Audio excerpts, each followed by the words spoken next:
Oi pessoal, tudo bem com vocês? Eu me chamo Celi e eu sou uma das pequenas integrantes da turminha do GPEC. E esse é um vídeo muito especial porque nele estão todos os nossos projetos e a nossa história. Só que dessa vez não sou eu quem vai apresentar não. Hoje eu trouxe para vocês os principais responsáveis pelo projeto para mostrar um pouquinho de quem nós somos, como surgimos e o que nós fazemos. Bora lá?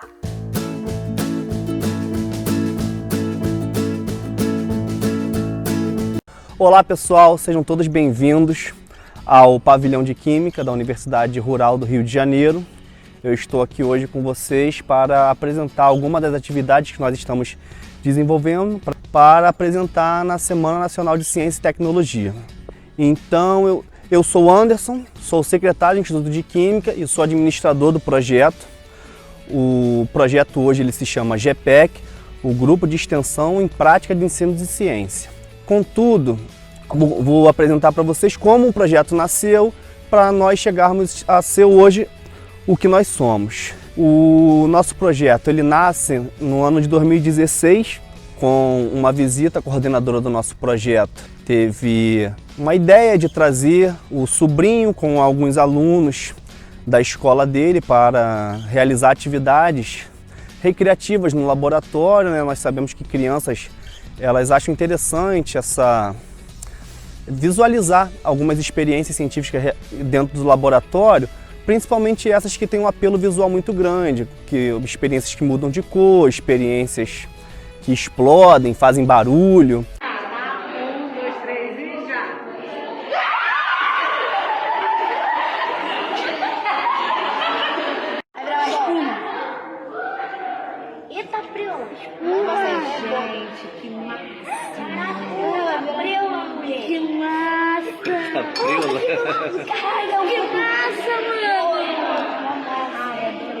Sim, eu não queria estragar essa bagacinha. Bora?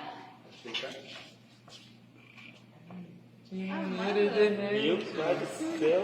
Tá vendo as bolinhas? O que são as bolinhas? Misericórdia! Ah, vou pegar essa toda. Parece Aquela de casa não é tão... referência. Eu vou fazer isso aqui com o seu coração. Que horror!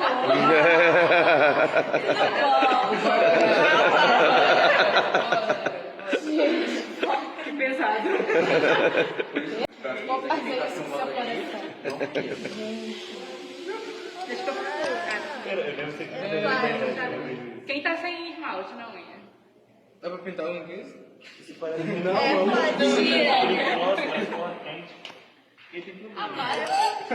Pega você que tá sem esmalte, pega lá dentro. Pega tudo de uma vez só. Eu não meto a mão aqui. O quê? Ah, já Pode pegar. Não, a unha dela tá tão linda, gente. Não tá não, já tá zoada, mas eu não vou meter a mão não.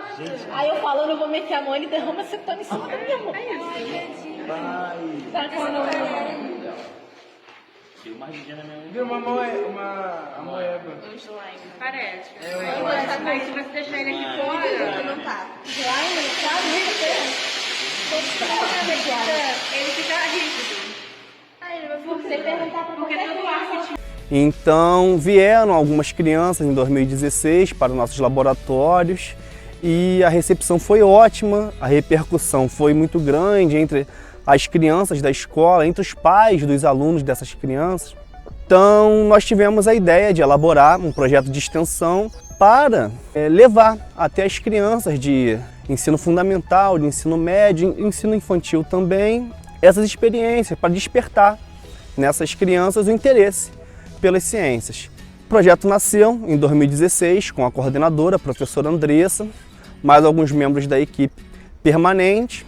E nesse ano recebemos somente 3 escolas, ainda era um processo muito incipiente, amador. Devagarinho a gente foi amadurecendo, né? Em 2017 nós já tivemos uma repercussão um pouco maior, ainda atuando de forma muito incipiente, ainda aprendendo com nossos erros, mas já tivemos um alcance maior, 9 escolas nos visitaram e atendemos nesse ano aproximadamente 210 alunos. E em 2018 foi o grande boom do projeto, foi o ano que nós tivemos a maior expansão, foi o primeiro ano que nós tivemos a oportunidade de contratar, agregar alguns alunos, né, como bolsistas, como estagiários no projeto, A maioria desses alunos são ligados à licenciatura aqui na Universidade Federal Rural do Rio de Janeiro. E nesse ano, nossa procura aumentou muito, né, das escolas. Nós tivemos 32 escolas já contempladas nesse ano. Nós tivemos uma fila de espera de 44 escolas nesse ano. Não conseguimos atender todas as escolas que solicitaram. É muito difícil você atender essa quantidade toda de escolas dentro dos laboratórios aqui, que já são utilizados para pesquisa, para aulas de graduação. Nós continuamos nosso processo de expansão no ano de 2019. Continuamos crescendo, agregamos mais alunos ao projeto, a equipe continuou se expandindo, o número de visitas e de procura continua aumentando. No ano de 2019, nós atendemos 35 escolas, nós tivemos uma fila de espera composta por 101 escolas e nós atendemos aproximadamente 1.500 alunos. Mais 6, mais 4, eu acho que vai até um mais 2, tá? Pode colocar.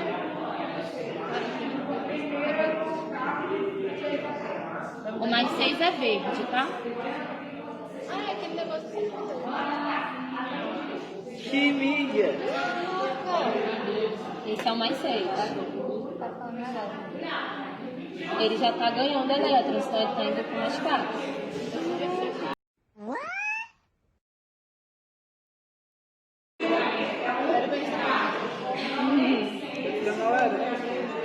Esse é bem simples de fazer, né? Dá pra fazer com açúcar de casa, comum.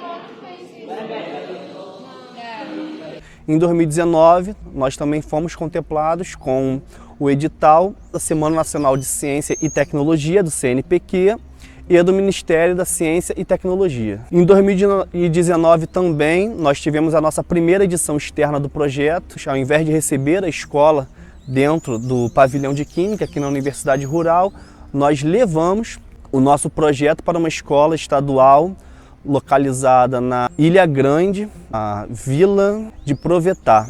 E em 2019 também nós percebemos que muitos dos professores que nos visitavam durante a realização das atividades do Descobrindo a Ciência e muitos dos professores que ficavam na fila de espera, eles sentiam o interesse, a necessidade de aprender a realizar essas atividades dentro da sala de aula da própria escola com os recursos que eles possuem à mão, né?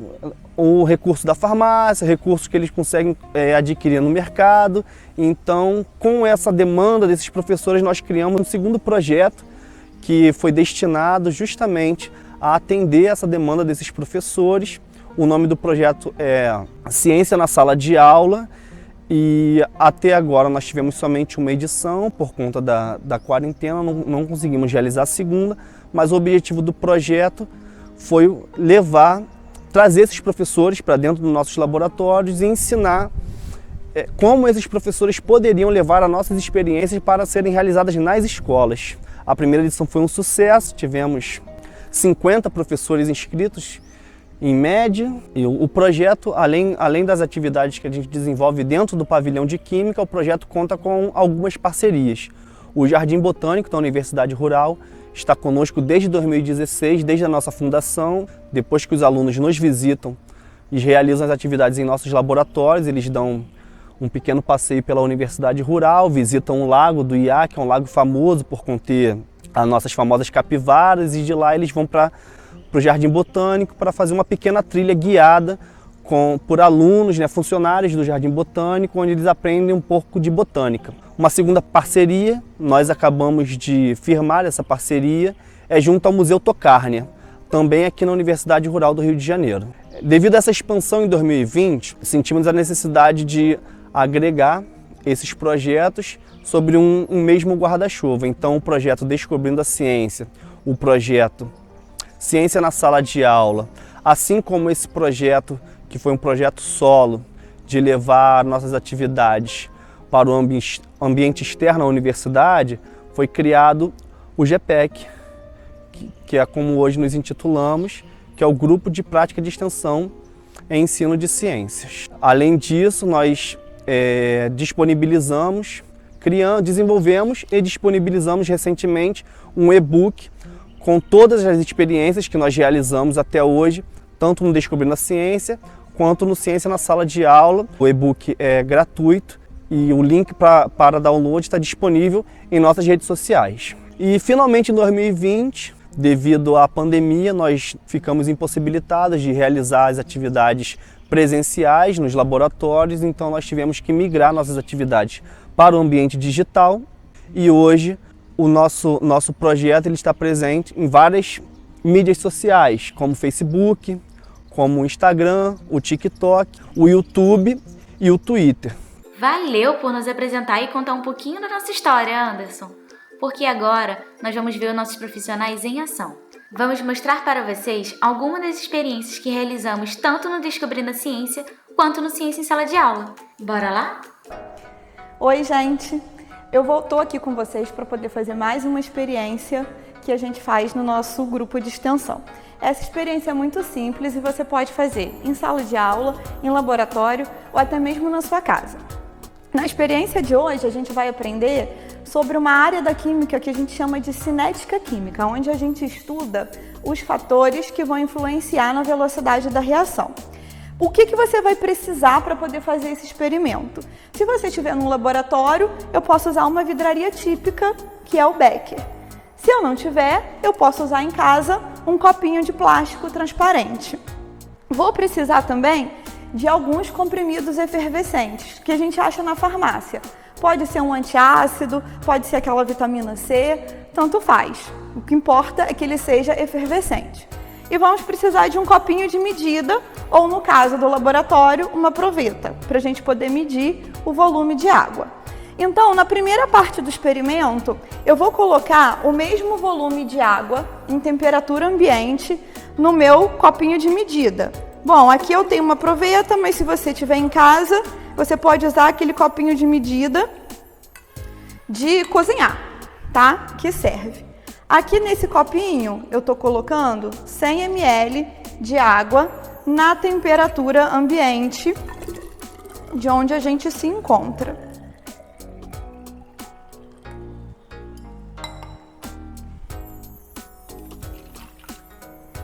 Em cada um desses copos, eu vou adicionar um comprimido efervescente. É o mesmo comprimido, sendo que um está inteiro e o outro foi pulverizado. Então, eu vou adicionar os dois ao mesmo tempo.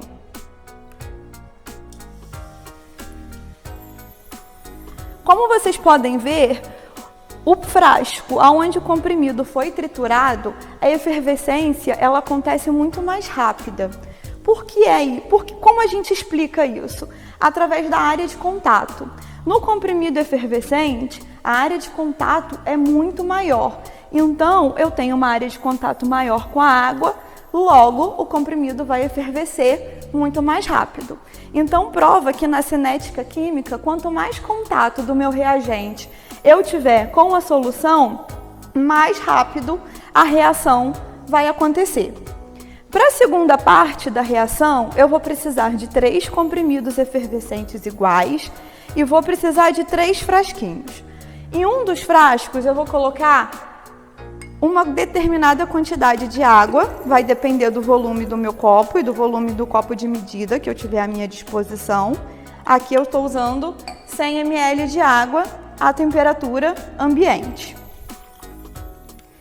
Em outro copo, eu vou adicionar ao mesmo volume de água, só que agora a minha água está aquecida.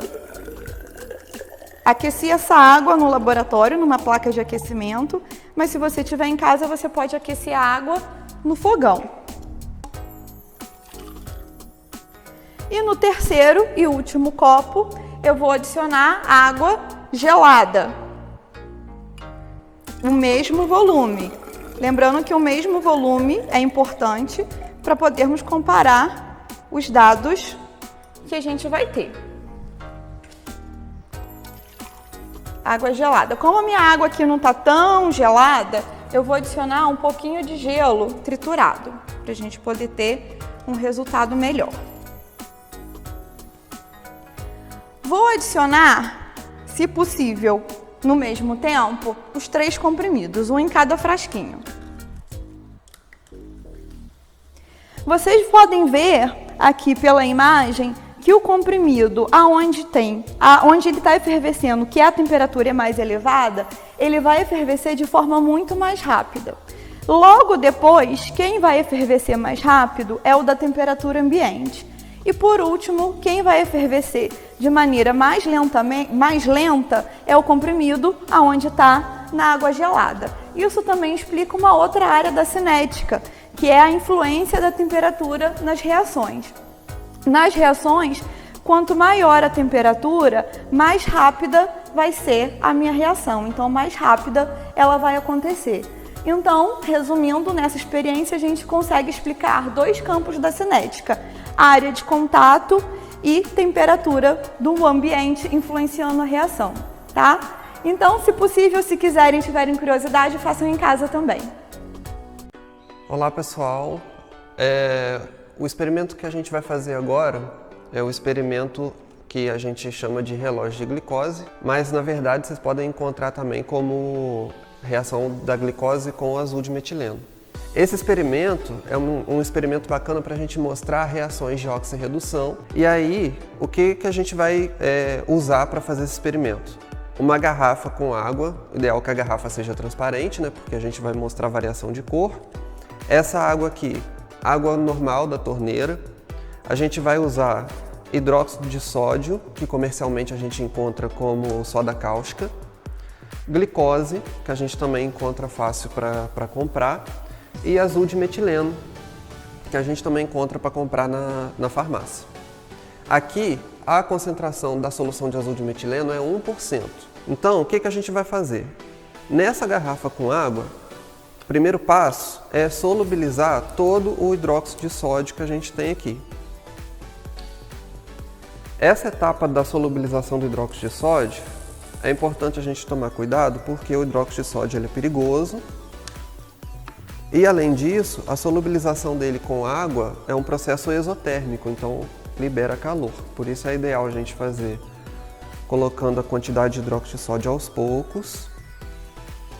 Vai agitando para solubilizar. Vê se não está aquecendo muito. Se tiver muito quente, espera um pouco para esfriar. Aqui não está muito quente. Então, vou continuar colocando até dissolver.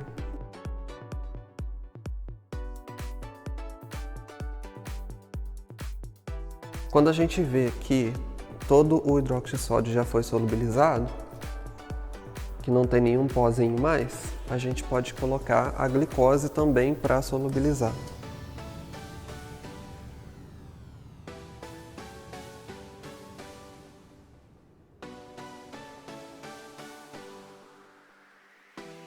Bom, agora que os 2 sólidos já foram solubilizados na água, a gente vai colocar 5 gotas do azul de metileno a 1%.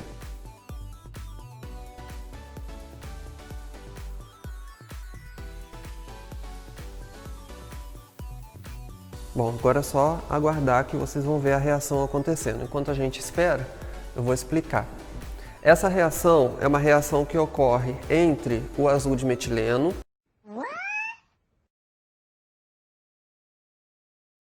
o oxigênio presente na garrafa e a glicose que a gente colocou. O hidróxido de sódio ele serve para aumentar o pH, então a gente precisa que essa reação ocorra em meio básico. A glicose, em contato em meio básico, ela sofre um processo de oxidação. E esse processo de oxidação ele é catalisado, né, ele é favorecido pelo azul de metileno. O azul de metileno, como ele ajuda nesse processo de oxidação da glicose, ele sofre um processo de redução. Quando o azul de metileno é reduzido, ele passa de azul de metileno para leucometileno, e o leucometileno ele não tem cor, ele é incolor. Então, quando a gente vê o azul sumindo, na verdade a gente está vendo o azul de metileno sendo reduzido a leucometileno. Esse processo a gente consegue reverter. Não o processo de oxidação da glicose, mas o processo de redução do azul de metileno. O azul de metileno ele vai ser novamente oxidado, né? O leucometileno vai ser novamente oxidado, formando o azul de metileno quando ele reage com o oxigênio presente na garrafa. Como que a gente vai fazer essa reação acontecer? A gente vai inserir o oxigênio que está solto na atmosfera aqui dentro da garrafa, né? E fazer com que ele reaja com o azul de metileno que está contido na solução, na forma de leucometileno.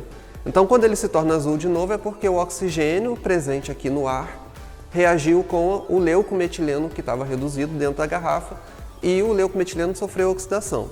O leucometileno oxidado formou novamente o azul de metileno, que a gente viu a forma nele com a cor azul. O azul de metileno, por sua vez, reagiu novamente com a glicose que estava disponível e perdeu a cor, voltou a leucometileno. Então, enquanto tiver glicose para ser oxidada e oxigênio para oxidar o leucometileno, essa reação a gente vai conseguir repetir elas várias vezes. Então aqui eu estou oxidando o leucometileno a azul de metileno de novo. Nessa hora que a gente está vendo o azul sumindo, o azul está reagindo com a glicose.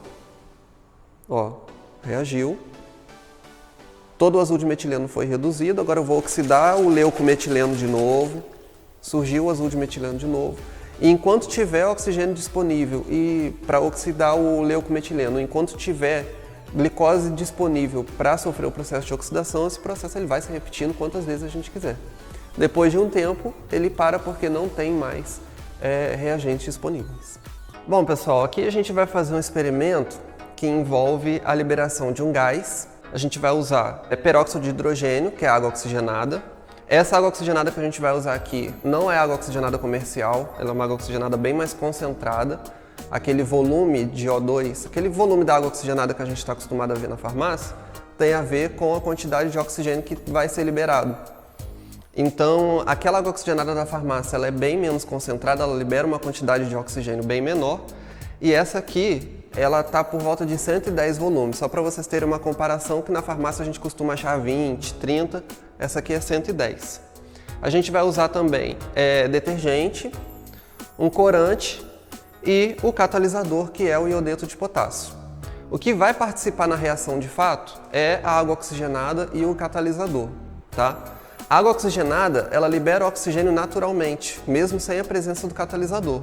Só que o catalisador ele serve para acelerar a reação, né? Então, que a gente não perceberia sem a presença do catalisador essa liberação do oxigênio. Mas vocês vão ver que vai ficar bem diferente quando a gente coloca esse catalisador para acelerar a reação. O detergente a gente vai colocar para gerar espuma e o corante realmente só para dar uma cor, eles não participam de fato na reação, tá? Então vamos lá. Vou colocar aqui um pouco de água oxigenada.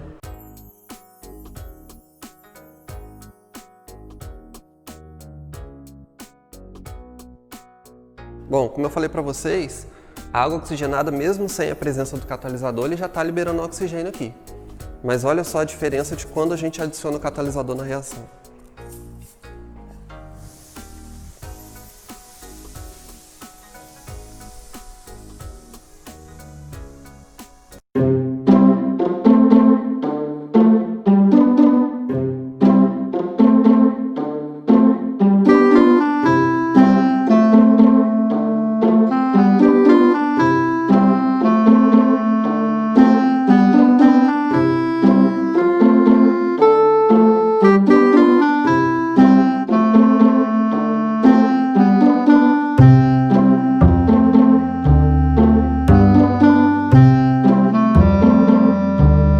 Toda essa espuma que está sendo formada é por conta do oxigênio que está sendo liberado na reação dentro do Erlenmeyer e só está sendo possível ver essa liberação de espuma por conta da presença do detergente.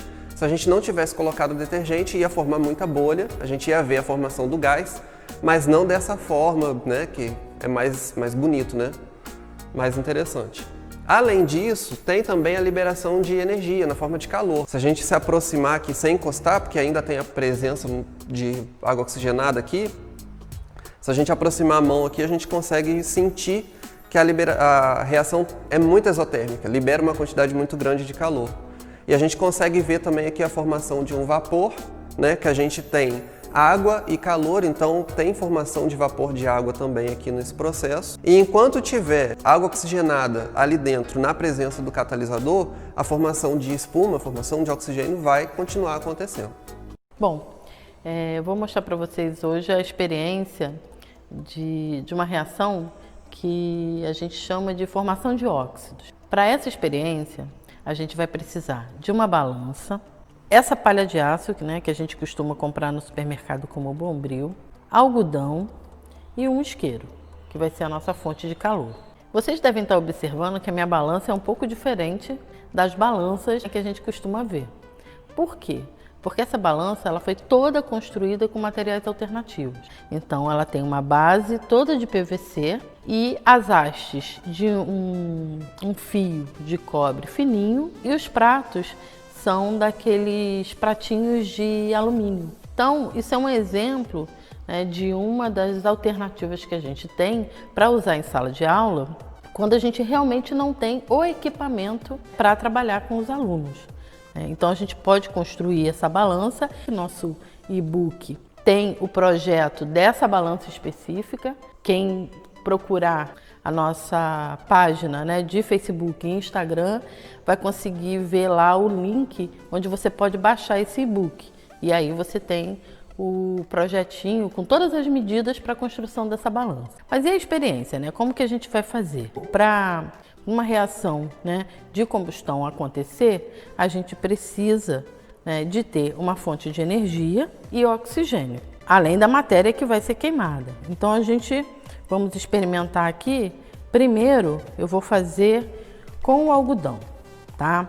Vou colocar mais ou menos uma quantidade igual nos 2 pratinhos.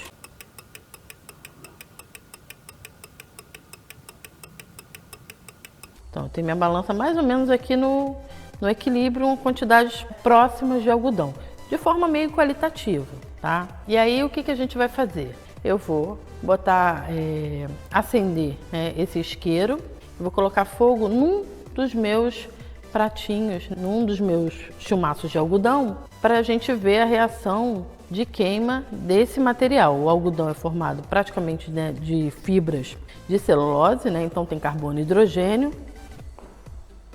Eu vou botar fogo e a gente vai observar o que vai acontecer. Observem que à medida que o algodão está queimando, ele está desaparecendo. E olha só que interessante, a balança ela começa a pender, ele começa a perder massa e a balança vai pendendo para o lado do chumaço de algodão que está íntegro. Olha que interessante, ele vai sumindo, né? A gente vai vendo que ele vai queimando e vai desaparecendo. E por que isso está acontecendo, né? Qual é a reação que a gente vê aqui? Quando a gente tem uma reação de combustão, de queima, a gente vai ter uma formação de óxido. Só que no caso do algodão, que é uma fibra que contém somente carbono e hidrogênio, você vai formar o que? Dióxido de carbono, que é o gás carbônico, e água. O dióxido de carbono é o óxido que o oxigênio, ao reagir com o algodão, forma. Só que esse óxido ele é o quê? Um gás. Se ele é um gás, ele vai ser liberado para a atmosfera. Então a gente vai ter o quê? Uma diminuição da massa desse componente aqui.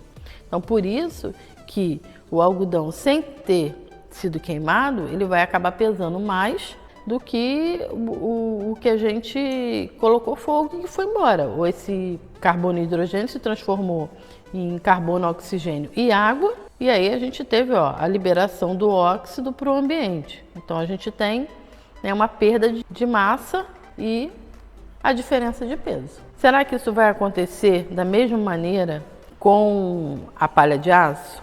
A palha de aço, ela é formada, dos elementos, né, da sua composição é ferro. Então, o que será que vai acontecer? Ele não tem só carbono e hidrogênio igual no algodão. Já tem um elemento diferente que é o ferro. Então, vamos ver aqui o que vai acontecer. Vou tentar tirar aqui esse algodãozinho sem queimar. Tirei, limpei, vou ajustar aqui a minha balancinha e vou colocar a palha de aço. Vou botar os 2 chumaços aqui, o mesmo peso, né, a mesma quantidade aproximadamente, e a gente vai fazer o mesmo processo. Eu vou colocar fogo em um deles e o outro vai ficar sem queimar. E vamos ver o que vai acontecer. Vamos ver se a gente vai ter a mesma resposta que a gente teve com o algodão.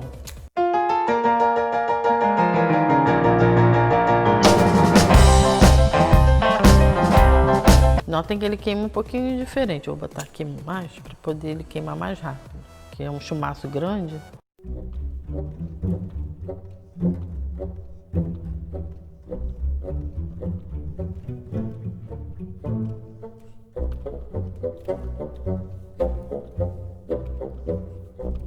Eu acho que eu coloquei uma quantidade muito grande. Aí ele não queimou essa parte de baixo, tá vendo? Bom, então agora a gente vai repetir, né, essa experiência, mas usando agora essa palha de aço. Então vamos colocar aqui. Por que eu estou abrindo, né, essa palha de aço bem? Para aumentar a superfície de contato na hora que eu for colocar fogo nela. Isso vai facilitar para a gente ver o efeito.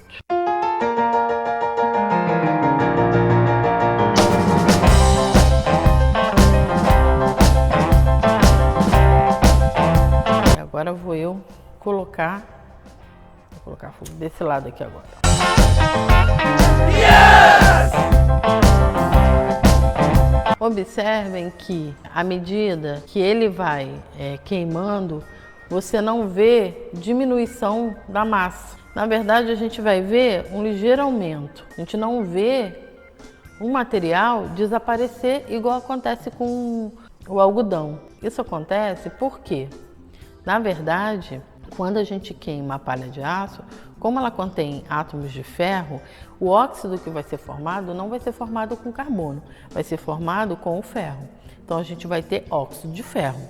Como a gente vai ter óxido de ferro, ele não vai embora, ele não é gás, é sólido e ele vai pesar um pouco mais. Claro que aqui vocês estão observando que a gente não viu quase nenhuma diferença. O pratinho pendeu mais para cá, né? Porque a palha de aço que queimou se concentrou mais nesse ponto. No entanto, as palhas de aço de hoje em dia, elas são eco-friendly. E com isso, a quantidade de ferro ela é muito menor. Se a gente pegasse essa palha de aço há 20 anos atrás e repetisse essa experiência, a gente veria uma quantidade de óxido de ferro formada muito maior. No entanto, hoje em dia, com a preocupação com o meio ambiente, essa palha de aço ela não tem tanto ferro. Por isso que a gente vê uma variação pequena de peso comparando a palha de aço que não queimou com a que queimou. No entanto, se a gente observar a experiência de uma maneira global, o que a gente observa? Que quando a gente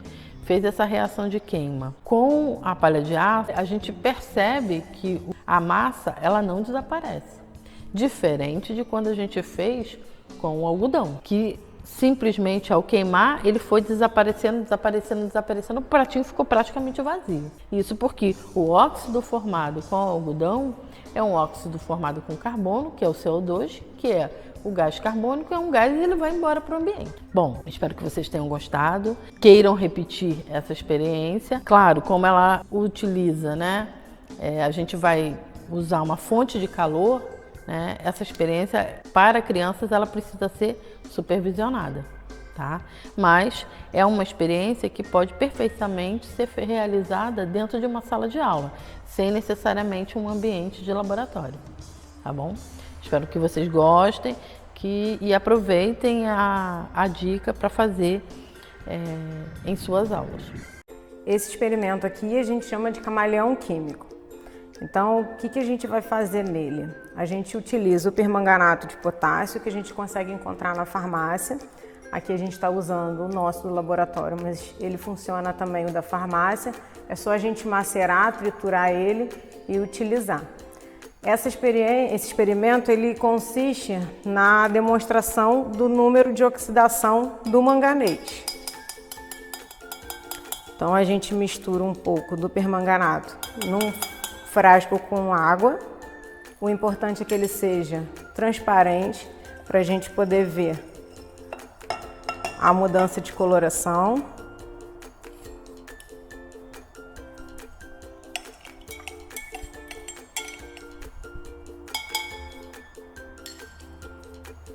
E a gente vai utilizar também sacarose, que é o açúcar que a gente utiliza em casa, e a soda cáustica, que a gente também encontra para comprar. Então a gente faz primeiro, bota o permanganato na água, Depois faz a mistura em outro frasco da sacarose com a soda cáustica, que é o hidróxido de sódio.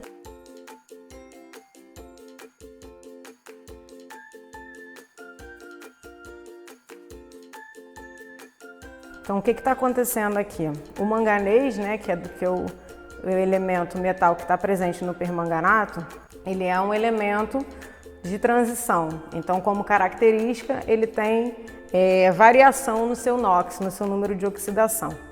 Então, aqui, o que vai acontecer? O hidróxido de sódio junto com a sacarose, o hidróxido de sódio vai se dissociar e a sacarose, que é uma substância molecular, ela vai ceder os elétrons junto com o hidróxido de sódio dissociado, ele cede os elétrons para que haja transformação, a redução do manganês. Então, cada coloração que a gente consegue observar, e até o que a gente não consegue observar, é um número de oxidação, é um NOx diferente do manganês. Então, o primeiro que tinha, que é a coloração dele, violeta, o manganês, o NOx dele é o +7, então depois ele passou para o verde, o manganês, o NOx dele é +6, agora ele está amarelado, na verdade é o manganês +4, ele é um pouco amarronzado, só que como a solução está bem diluída, ele fica amarelado. E aí depois de um tempo, se a gente deixar bastante tempo, esse frasco aqui, esse becker, ele vai ficar incolor, que ele vai chegar ao manganês +2. Então a sacarose junto com o hidróxido de sódio, ela consegue ceder os elétrons para que reduza o NOx do manganês, de +7 para +6, para +4 e para +2. Então esse é o experimento que a gente chama de camaleão químico. Esse experimento que a gente vai fazer aqui, ele remete ao uso do extintor de incêndio, né? Do extintor de CO2. Então a gente vai precisar de ácido acético. Na verdade a gente pode usar o vinagre, que o vinagre é uma solução aquosa de ácido acético, e bicarbonato de sódio. O bicarbonato de sódio a gente encontra também na farmácia, no mercado. Então a gente começa o experimento colocando o bicarbonato dentro do frasco e acende as velas. É importante que elas tenham o tamanho diferente. Depois das velas acesas, a gente coloca o ácido acético ou o vinagre, devagar pelo canto para que não possa cair na chama. Durante esse processo, está formando essas bolhas. O que são essas bolhas? É a formação do ácido carbônico. O ácido carbônico que é gerado com a reação do ácido acético com bicarbonato de sódio. E aí ele forma o ácido carbônico que se decompõe em CO2 e água. Então o que acontece aqui? Essas bolinhas é o CO2, o gás CO2, o gás carbônico sendo formado. Então quando ele é formado nesse meio aqui, o que acontece? Ele empurra o oxigênio que está aqui dentro. Por que a gente sabe que tem oxigênio? Primeiro que o ambiente está aberto e segundo, para ter o fogo a gente precisa de oxigênio. Então, o CO2 é um gás mais denso, ele empurra o oxigênio para fora do recipiente. Então, enquanto eu tenho a ausência de oxigênio dentro do local, eu não consigo mais acender o fogo. Enquanto eu tiver CO2 sendo formado, eu não vou conseguir acender nenhuma das velas. E aí a gente vê essa diferença com o tamanho das velas. A menor é apagada primeiro, porque o gás ele vai saindo do recipiente, e a maior depois. Então, por mais que a gente tente acender, quando o fogo chega aqui dentro, o CO2 empurra o oxigênio para fora. E aí, gostaram da apresentação? Olha, eu espero que sim. Então não esqueçam de nos seguir em nossas redes sociais e continuar nos acompanhando. Tem sempre um monte de coisas legais como essas e muito mais. Vejo vocês nos próximos vídeos. Beijos e até a próxima!